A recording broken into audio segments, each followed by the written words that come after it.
Good morning students. तो बच्चों, आज के इस लेक्चर के अंदर हम जो अगस्त टेस्ट रहेगा, मींस जो अगस्त यूनिट टेस्ट रहेगा, उस अगस्त यूनिट टेस्ट में आपका किस टाइप का फॉर्मेट जनरेट होगा, उस फॉर्मेट में जो क्वेश्चन आएंगे आपने उन क्वेश्चंस को किस टाइप से आपने अरेंज करना है। ओके। तो आज के इस लेक्चर के अंदर हम यही बात पढ़ने वाले हैं कि जो हम अगस्त टेस्ट के अंदर जो भी क्वेश्चन पोर्शन जो भी आपका ऑनलाइन टेस्ट रहेगा, उस ऑनलाइन टेस्ट के अंदर बेटा अपने क्वेश्चंस को किस टाइप से अप्रोच करोगे। तो ध्यान रहे, इस यूनिट टेस्ट के अंदर आपको एमसीक्यू क्वेश्चन प्रोवाइड किए जाएंगे जो कि गूगल फॉर्म के अंदर होंगे। ओके। और आपने उन क्वेश्चंस के अंदर ईच क्वेश्चंस के आपको बेटा 4 ऑप्शन प्रोवाइड किए जाएंगे। उन 4 ऑप्शन में आपने एक ऑप्शंस को करेक्ट प्रूव करना है बेटा जी। आपने बताना है कि इनमें से कौन सा आंसर आपका बिल्कुल करेक्ट है। ओके। तो आज हम यही बात करेंगे बेटा कि आपने उन 4 आंसर्स के अंदर 4 ऑप्शंस के अंदर करेक्ट आंसर को किस टाइप से सिलेक्ट करना है। तो फर्स्ट ऑफ ऑल आपके माइंड के अंदर जो भी हमने अभी तक कंसेप्ट रीड आउट किए हैं, फर्स्ट यूनिट अप्रोक्सीमेटली 70 to 80% हम रिकवर कर चुके हैं। और सेकंड यूनिट के बेटा हमने इलेक्ट्रॉन कॉन्फ़िगरेशन क्वांटम नंबर से रिलेटेड कुछ टॉपिक्स मैंने रिकवर करवाए हैं आपको। तो आपने उन टॉपिक्स को बहुत अच्छे से क्लियर करना है। एक बार उनका थ्योरेटिकल पोर्शन आपके माइंड के अंदर बिल्कुल क्लियर हो जाना चाहिए। उसी के बाद आप इन क्वेश्चंस को ट्राई कर पाओगे। तो आज हम इस लेक्चर के अंदर कुछ क्वेश्चंस को डिस्कशन करने वाले हैं और बाकी जो रिमेनिंग क्वेश्चन रहेंगे उन क्वेश्चंस को आपने बेटा आज इवनिंग तक सॉल्व करना है और मेरे को व्हाट्सअप के थ्रू इनका आंसर सेंड करना है। तो ध्यान रहे, इन क्वेश्चंस के अंदर आपको 4 ऑप्शन प्रोवाइड किए गए हैं। तो बेटा आपका क्लियरली आपको ये बात पता होनी चाहिए कि जो क्वेश्चन आप डिस्कार्ड कर रहे हो, जो ऑप्शन बेटा आप रिजेक्ट कर रहे हो, उस रिजेक्शन के अंदर भी आपका आंसर क्लियर होना चाहिए कि why this option is rejected. अगर ये बात आप कर लेते हो तो आप देखोगे कि आपका कंसेप्ट, आपका बेटा जो फर्स्ट यूनिट है, बहुत ईजिली से आपने इसके ऊपर बहुत कुछ आपने इसके ऊपर स्टडी कर लिया है। ओके। तो हम कुछ क्वेश्चंस को डिस्कशन करने वाले हैं, यहाँ पे ध्यान रखना है आपने। तो फर्स्ट क्वेश्चन आप देखिए।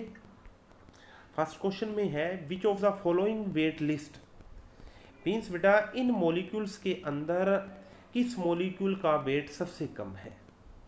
तो ध्यान रहे, इस क्वेश्चन को करने के लिए आपको 4 जो भी आपको ऑप्शन प्रोवाइड किए गए हैं उन 4 ऑप्शंस को आपने अच्छे से सॉल्व आउट करना है। ओके। तो आपको फर्स्ट ऑप्शन के अंदर दिया गया है यहाँ पे 2 ग्राम मोल ऑफ CO2। आपको 2 ग्राम मोल ऑफ CO2 प्रोवाइड किए गए हैं। इन 2 ग्राम मोल ऑफ CO2 का आपने आंसर फाइंड करना है, मीन्स इसका वेट फाइंड करना है। तो ध्यान रहे, 1 ग्राम मोलिक्यूल्स होता है बेटा। 1 gram weight of any molecules is always equal to its molecular mass. Because अगर यहाँ पे बात करते हैं 1 ग्राम मोलिक्यूल ऑफ CO2 जो रहेगा वो बेटा CO2 के मोलिकुलर मास के इक्वल रहेगा। अगर हम आंसर फाइंड करते हैं 1 ग्राम मोलिक्यूल ऑफ CO2, वो रहेगा बेटा यहाँ पे CO2 का जो मोलिकुलर मास होता है दैट इज का 44 ग्राम। और यहाँ में 2 ग्राम मोल दिया हुआ है तो 2 ग्राम मोल्स का आंसर 88 ग्राम आ जाएगा। ओके। नेक्स्ट आप फाइंड कर सकते हो 0.1 मोल ऑफ सुक्रोस। तो आपको बहुत अच्छे से क्लियर है कि किसी भी सब्सटेंस का जो 1 मोल होता है वो हमेशा ही उसके मोलिकुलर मास के इक्वल होता है। तो यहाँ से 1 मोल की हेल्प से इस 0.1 मोल सुक्रोज का अपने आंसर फाइंड करना है। ऑन दी सेम वे यहाँ पे देख सकते हो 1 gram atom of the calcium.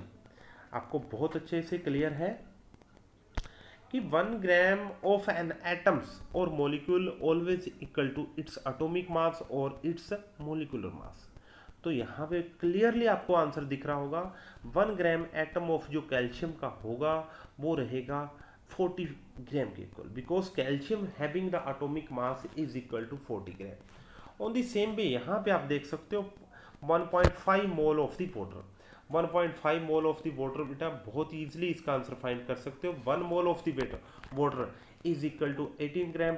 1.5 mole of the water is equal to 27 gram के इक्वल रहेगा। Okay.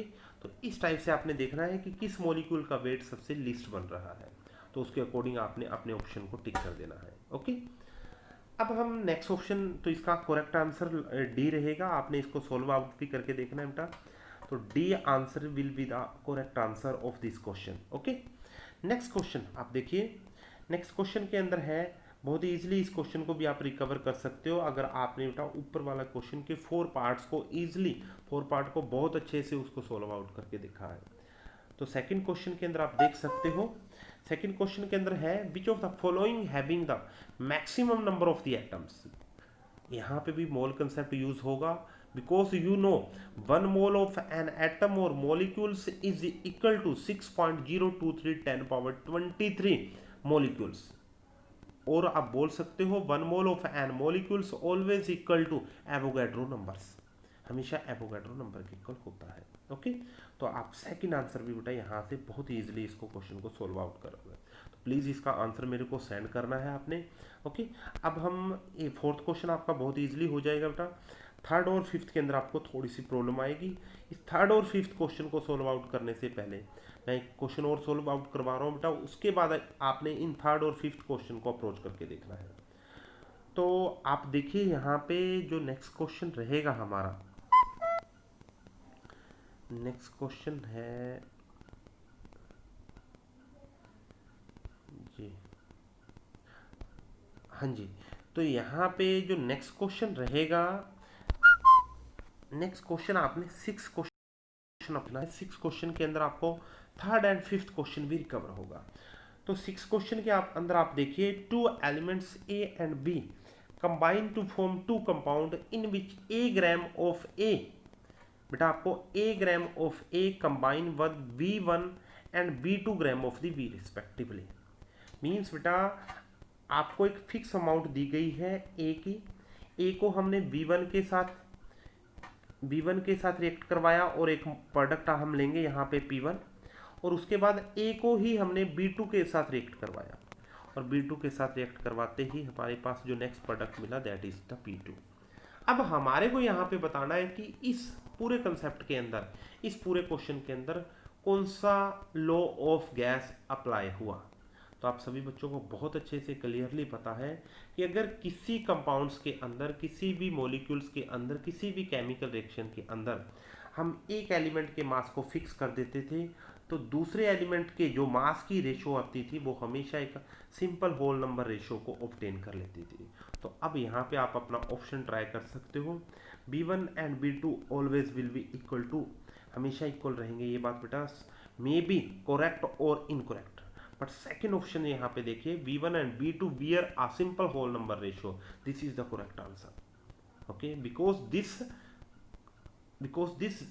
law, this conservation or this law of multiple proportion, this question follow the law of multiple proportions, because law of multiple proportion says that if one component's amounts is fixed then another जो compounds की ratio होगी वो हमेशा एक simple whole number ratio को gain करेगी। Next question 7th को try करके देखोगे आप, 7th के बाद 8th क्लियर हो जाएगा। 9th आपका बेटा सिग्निफिकेंट फिगर का जो क्वेश्चन है, फिजिक्स के जो आपने कंसेप्ट सीखे उसके ऊपर आपका आंसर रहेगा। फॉर एग्जांपल यहाँ पे आप देख सकते हो the number of significant figure in this molecules. तो आपने ध्यान रहे यहाँ पे सिग्निफिकेंट फिगर के अंदर बेटा किसी भी नॉन जीरो एलिमेंट्स के अंदर आगे जो भी नंबर्स होते हैं वो हमेशा ही इनसिग्निफिकेंट होते हैं। तो इट मीन्स यहाँ पे जो सिग्निफिकेंट फिगर रहने वाले हैं that will be your answer will be 3, because यहाँ पे 3 नंबर ही ऐसे हैं जो कि नॉन जीरो है। ओके, इसको आपने जो भी फिजिक्स के अंदर सर ने करवाया है उसको प्लीज़ फॉलो करना है, वरना हम इस कंसेप्ट को दोबारा रीड आउट कर सकते हैं। 10th एंड 11th क्वेश्चन बेटा अभी हमारा जो कंसेप्ट है वो हुए नहीं है, मोलैरिटी एंड मोलैलिटी के ऊपर ये क्वेश्चन रहेंगे। बाकी जो भी क्वेश्चन हैं उन क्वेश्चंस को आप ट्राई कीजिए और इवनिंग तक प्लीज़ मेरे को इनका आंसर व्हाट्सअप करना है। और ध्यान रहे इन क्वेश्चंस के अंदर प्लीज़ आपने A, B, C और D नहीं भेजना, आपने क्वेश्चन को सोल्व आउट कीजिए। उस क्वेश्चन के अंदर क्या कंसेप्ट आपने यूज़ किया, उन क्वेश्चंस के ऊपर जो कंसेप्ट आपके यूज़ हो रहे हैं वो कंप्लीट आपकी नोटबुक के ऊपर होने चाहिए। ओके, और इसके साथ साथ अभी आपने यहाँ पे जो अभी हमने क्वेश्चन मिस किए 3 एंड 5th को, 3rd and 5th question, 3rd और 5th क्वेश्चन को भी आपने ट्राई करके देखना है। Okay, thank you.